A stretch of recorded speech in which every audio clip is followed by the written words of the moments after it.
Kebutuhan darah di Sumatera Selatan mencapai 6.000 kantong setiap bulannya. Untuk itu, PMI Sumatera Selatan bekerjasama dengan berbagai komoditas agar stok darah di Sumatera Selatan tetap terjaga dan terpenuhi.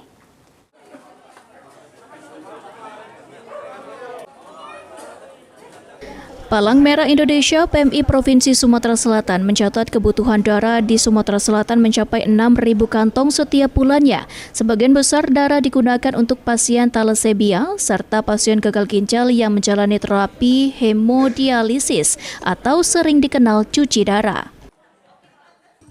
Ketua PMI Provinsi Sumatera Selatan, Febrita Lustia Hermanderu mengatakan, untuk memenuhi kebutuhan darah tersebut, PMI terus mengencarkan kegiatan donor darah melalui kerjasama dengan berbagai komoditas, instansi pemerintah, swasta, hingga organisasi kemasyarakatan.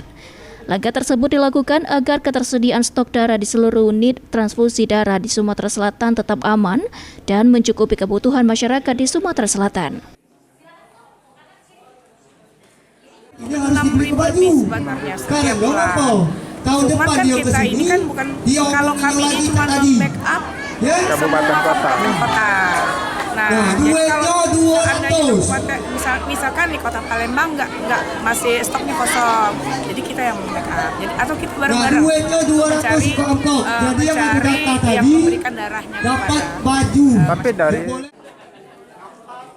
Tingginya kebutuhan darah di Sumatera Selatan, Palang Merah Indonesia Sumatera Selatan mengajak masyarakat untuk dapat aktif menjadi pendonor darah sukarela sebagai bentuk kepedulian agar kebutuhan darah di Sumatera Selatan dapat terus terpenuhi. Eki Saputra, PAL TV.